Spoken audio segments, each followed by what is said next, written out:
Nah, yang lebih menarik buat gua, di dalam RDP ini Ripka juga mengkritik tes PCR, ya, swab test yang dikomersialkan. Ya, beda harga itu beda waktu penyelesaian gitu ya. Nah, ini kesannya menurut Ripka nih kok negara kayaknya berbisnis nih dengan rakyat.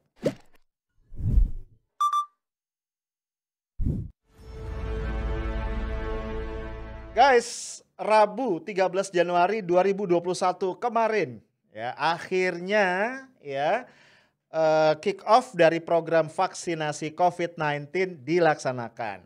Ya, kita tahu Pak Presiden Jokowi dengan sejumlah pejabat negara dan perwakilan dari berbagai kalangan termasuk Raffi Ahmad yang mewakili kelompok millennials itu mendapatkan kehormatan untuk disuntik pertama kalinya. Nah, bahkan setelah momen itu Raffi Ahmad membagikan foto selfie beliau dengan Pak Jokowi yang itu jadi trending di Twitter. Nah, guys, pemerintah nampaknya berusaha keras banget nih untuk meyakinkan masyarakat bahwa vaksin Sinovac aman ya, supaya masyarakat kemudian bersedia untuk divaksinasi. Karena memang targetnya luar biasa, 70% dari populasi ya penduduk Indonesia berarti sekitar 180 juta harus bisa divaksin dalam 15 bulan ke depan supaya terbentuk segera yang disebut sebagai kekebalan populasi atau herd immunity. Nah, guys, tentu saja sekali lagi ya, target ini sama sekali tidak ringan. Kenapa? Karena di masyarakat memang udah agak lama nih ya muncul resistensi yang cukup kuat terhadap vaksinasi atau vaksin COVID-19. Tampaknya publik ini masih ragu terhadap dua hal paling tidak. Yang pertama adalah keamanan dan yang kedua adalah khasiat dari vaksin tadi. Nah, sayangnya nih ya kalau gua lihat-lihat ini resistensi masyarakat terhadap vaksin tadi terutama yang merek Sinovac ya. Ini bisa berpotensi bertambah nih di hari-hari yang akan datang. Kenapa? Karena para peneliti di Brazil baru saja mengumumkan revisi terhadap efficacy rate ya, tingkat kemanjuran atau tingkat keampuhan dari vaksin Sinovac. Sebelumnya mereka mengumumkan efikasinya adalah 78%. Ternyata di dalam revisi yang diumumkan belakangan itu efikasinya turun ya ke 50,4%. Artinya angka efikasi ini hanya sedikit sekali di atas standar minimum dari WHO yaitu 50%. Ya tentu kemudian orang semakin bertanya-tanya apakah vaksin ini cukup mampu untuk mencegah tertular virus COVID-19. Nah, di sisi yang lain ya, ini yang lebih serius, adanya revisi angka ini guys menyebabkan kemudian muncul sejumlah kecurigaan di masyarakat global. Ini sebelumnya penelitian-penelitiannya dilakukan sesuai nggak sih dengan standar ya yang biasa diterapkan di Amerika dan Eropa, ya. Nah, ini yang menarik. Ternyata penolakan-penolakan ini bukan hanya datang dari masyarakat awam, ya tapi juga datang dari sejumlah dokter dan tenaga kesehatan. Ini cukup ironis ya menurut gua. Kenapa? Karena dokter dan tenaga kesehatan ini menjadi kelompok yang menjadi target utama vaksinasi gelombang pertama ini. Kenapa? Karena memang kita tahu ya profesi mereka yang ada di garda paling depan untuk merawat para pasien COVID itu sangat beresiko. Menurut Menteri Kesehatan sampai sekarang kurang lebih 500 dokter dan tenaga kesehatan sudah jadi korban ya, mereka meninggal dunia, mereka wafat dalam melaksanakan tugasnya untuk merawat pasien-pasien COVID-19. Nah, dalam sebuah survei yang dilansir atau dikemukakan oleh CCB Kartasasmita, beliau ini adalah Ketua Satgas Imunisasi Ikatan Dokter Anak Indonesia, itu masih ada sekitar 20% tenaga kesehatan di Aceh, Bandung, Mataram, dan Ambon yang menolak divaksin. Cukup banyak ya. Ini sampelnya cuma 4 kota, kita nggak tahu ya di kota-kota lain seperti apa. Nah kita lihat apa alasan mereka. Ternyata 30% meragukan keamanan vaksin, 22% pesimis soal efektivitas vaksin, 12% takut terhadap efek samping vaksin, 13% tidak percaya pada vaksin sama sekali. 8% ragu soal kehalalan vaksin dan 15% ada alasan-alasan lain yang tidak disebutkan secara rinci. Nah sebenarnya guys data tadi tidak terlalu mengagetkan ya karena memang ini nampaknya searah gitu ya dengan data dari survei yang dilakukan di Amerika Serikat terhadap 13.000 tenaga kesehatan. Ya, ini diumumkan datanya di bulan Oktober 2020 ya. Jadi datanya masih sangat baru oleh American Nurses Foundation. Nah, ternyata guys, hanya 63% tenaga medis yang yakin bahwa vaksin itu efektif. Wih, berarti 37%-nya nggak yakin ya. Nah, ternyata persentase yang dengan nyaman merekomendasikan vaksin kepada pasien mereka lebih kecil lagi, cuma 57%. Cuma 34% yang bersedia divaksin. Ini menarik ya. 36% menolak, 30% tidak yakin. Jadi masih ragu-ragu. Nah, kalau kita dalamin lagi datanya, dari yang menolak, kenapa? 84% itu mikir, ini kok nggak lazim ya. Pembuatan vaksinnya ini cepet banget gitu tahapan-tahapannya. Ya mungkin karena mereka nakes, mereka ngerti mestinya gimana gitu ya. 79% tidak mendapat info yang cukup mengenai keamanan, efek samping, dan proses administrasinya benar apa enggak. Dan 70% skeptis. Ya, kenapa? Karena tidak jelas nih proses uji klinisnya kayak apa. Dahsyat ya. Jadi di Amerika aja nih tenaga kesehatan ragu terhadap vaksinasi COVID-19. Nah guys, kalau yang menolak vaksin ini adalah kelompok dokter dan tenaga kesehatan ya. Kelompok yang ngerti persoalan-persoalan vaksin, menurut gue ini jadinya nggak bisa dianggap enteng ya. Kita mesti perhatikan juga nih suara-suara mereka. Nah, balik lagi nih ya ke Indonesia. Ternyata penolakan terhadap vaksin COVID-19 ya, khususnya yang dari Sinovac, ini juga datang dari anggota DPR RI fraksi Partai Demokrasi Indonesia Perjuangan. Dia adalah dokter, yaitu Dr. Ripka Ciptaning. Nah, di dalam rapat dengar pendapat Komisi 9 bersama dengan Menteri Kesehatan, Kepala BPOM dan Dirut Bio Farma ya 9 Januari 2021 dia tegas menyatakan penolakannya. Saya tetap tidak mau divaksin maupun sampai yang 63 tahun bisa divaksin. Saya udah 63 nih. Mau semua usia boleh, tetap. Misalnya pun hidup di DKI, semua anak cucu saya dapat sanksi 5 juta, mending gue bayar. Nah guys, kalau kita lihat video tadi, Dr. Ripka menolak dengan sangat tegas tadi, bahkan dia menantang ya tanda kutip. Lebih baik dia dan seluruh keluarganya termasuk anak cucunya didenda 5 juta daripada disuntik vaksin. Dia bilang nih kalau jual mobil deh gitu. Ini ekspresi apa ya? Kenapa begitu nih pertanyaannya? Vaksin polio untuk anti polio malah lumpuh layu di Sukabumi. Terus anti kaki gajah di Majalaya mati 12.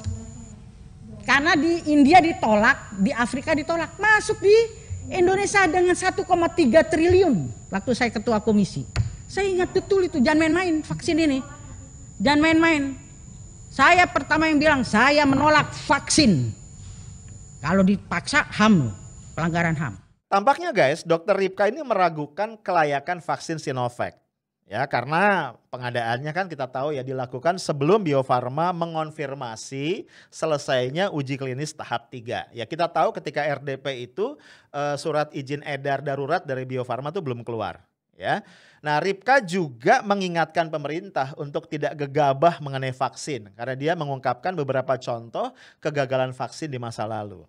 Bahkan Ripka menegaskan pemerintah tidak boleh memaksa dirinya, berarti juga masyarakat lain untuk disuntik vaksin. Karena ini adalah pelanggaran terhadap hak asasi manusia. Nah yang lebih menarik buat gue, di dalam RDP ini Ripka juga mengkritik tes PCR, ya swab test yang dikomersialkan. Ya beda harga itu beda waktu penyelesaian gitu ya. Nah ini kesannya menurut Ripka ini kok negara kayaknya berbisnis nih dengan rakyat. Nah cuma nih sebenarnya bagian yang paling seru itu di awal dari videonya. Karena Ripka di sana itu menyatakan keheranannya tentang sosok dari Menkes yang ditunjuk oleh Pak Jokowi untuk menggantikan Dr. Terawan Agus Putranto ya Menkes sebelumnya. Nah guys, Kalau kita memahami ya kultur PDIP sebagai sebuah partai yang sangat sentralistik, di mana figur Megawati sebagai ketua umum itu masih sangat ada di center of gravity kalau istilah gue begitu, sangat mungkin nih jika statement Ripka yang keras tadi itu tidak semata-mata merupakan statement pribadi, melainkan mencerminkan sikap PDIP atau bahkan mungkin sikap dari Ibu Megawati. Apalagi kita tahu ya guys, ini nggak bisa ditutup-tutupi lagi. Sejak awal pemerintahan Pak Presiden Jokowi di periode yang kedua ini ya, PDIP terlihat banget nggak puas nih dengan jatah menteri yang diberikan. Ya, PDIP ini kan partai terbesar dengan suara terbanyak di pemilu yang lalu dan dia adalah endorser atau pendukung utama Pak Jokowi. Tapi dia hanya dapat 4 kursi. Ya, 4 kursi menteri. Itu pun bukan di jabatan-jabatan yang sangat strategis gitu. Ya. Nah, cuma yang juga menarik adalah pernyataan keras Ripka Ciptaning di RDP dengan Komisi 9 tadi itu sontak mengundang banyak komentar ya, komentar dari banyak orang nih. Salah satunya dari Dr. Tirta, tahu ya sosok Dr. Tirta ya. Nah intinya dia bilang kok ya lu dulu ngotot gitu, minta pejabat tuh duluan divaksin. Sekarang setelah pemerintah 9 bulan mengusahakan vaksin kok malah jadi yang pertama gak mau divaksin.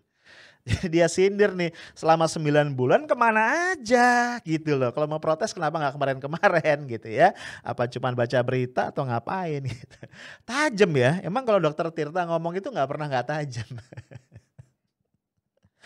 Nah, nggak berapa lama nih guys, datang juga klarifikasi dari Hasto Kristianto, ya Sekjen PDIP. Nggak tahu ya, gue ngeliat nih emang kayaknya nih salah satu job desk utama Hasto ini adalah melakukan klarifikasi atas statement-statement kontroversial yang dikeluarkan oleh para elit PDIP. Gak tau, gue ngeliatnya gitu ya. Mungkin lu masih inget ya, sebelumnya ada case di mana Puan Maharani, salah satu ketua DPP PDIP yang juga merupakan ketua Dewan Perwakilan Rakyat Republik Indonesia itu mengeluarkan statement kontroversial ya. Waktu itu dia bilang ya intinya semoga Sumatera Barat itu menjadi provinsi yang memang mendukung negara Pancasila. Ya, lu tahu kan ya? Gue juga pernah bikin tuh podcast tentang itu. Itu geger se-Indonesia, terutama di ranah Minang pada protes. Nah, buru-buru tuh Pak Hasto bikin klarifikasi ya. Nah, terkait dengan statementnya Ripka, Hasto bilang begini nih. Ripka Ciptaning jika melihat pernyataan secara menyeluruh sebagai satu kesatuan pesan yang disampaikan adalah mengingatkan garis kebijakan politik kesehatan yang seharusnya kedepankan kepentingan dan keselamatan rakyat. Siap Pak Hasto. Ya nggak tahu ya, gue kesel aja. Emang kayaknya standar banget ya kelakuan pejabat-pejabat di negeri ini gitu ya. Bikin statement kontroversial, bikin heboh, habis itu diralat sama orang lain yang emang bagian meralat atau mengklarifikasi. Males ya? Nah guys, kembali nih ke soal tolak menolak divaksin. Gue sih belum pernah nemuin statement resmi dari pemerintah ya yang eksplisit gitu, yang mengatakan bahwa rakyat wajib harus mau divaksin gitu ya. Gue sih belum pernah baca tuh. Tapi yang aneh, ini ada statement dari Pak Wamenkumham, Wakil Menteri Hukum dan Hak Asasi Manusia, Pak Edward Harris. Pak Edward Harris ini adalah juga guru besar ilmu hukum dari Universitas Gadjah Mada. Nah beliau dalam satu acara webinar dengan IDI kalau gue gak salah ya, itu mengatakan, nah ini yang bikin kontroversi lagi ya, masyarakat yang menolak vaksin bisa dijatuhi hukuman pidana penjara maksimum 1 tahun atau denda 100 juta rupiah. What? Gila ya. Karena menurut Pak Edward Harris ini melanggar pasal 95 Undang-Undang Nomor 6 Tahun 2018 tentang kekarantinaan kesehatan. Intinya menghambatlah pelaksanaan kekarantinaan kesehatan. Nah, kemudian penggunaan Undang-Undang Kekarantinaan Kesehatan untuk memidanakan masyarakat yang menolak vaksin dinilai nggak tepat oleh pakar hukum kesehatan Pak Hasrul Buamona. Karena pasal yang dimaksud tadi oleh Wamenkumham menurut beliau itu lebih terkait dengan mengatur aktivitas masyarakat ketika kekarantinaan kesehatan diberlakukan. Ya, bukan menyangkut masalah vaksin. Dan Pak Hasrul mengatakan kalaupun mau dipidanakan, itu yang lebih tepat adalah menggunakan pasal 14 ayat 1 Undang-Undang nomor 4 tahun 1984 tentang apa? Wabah penyakit menular. Ya, yang ancaman hukumannya adalah dipidana penjara paling lama 1 tahun. Loh, sama ya? Oh enggak ini, dan atau denda maksimal 1 juta. Nah, ya, dendanya lebih kecil. Nah, guys, kritik yang lebih keras ya datang dari mantan komisioner Komnas HAM. Siapa lagi kalau bukan Bung Natalius Pigai. Dia menyindir nih Pak Edward Harris. Dia nanya retorik, ini Wamenkumham sekolahnya di mana sih? Udah jelas di UGM ya. Karena menurut dia ini kok nggak ngerti ya. Jadi menurut Pak Natalius Pigai, undang-undang kekarantinaan kesehatan dalam hal vaksin ini nggak bisa dipakai sebagai dasar hukum.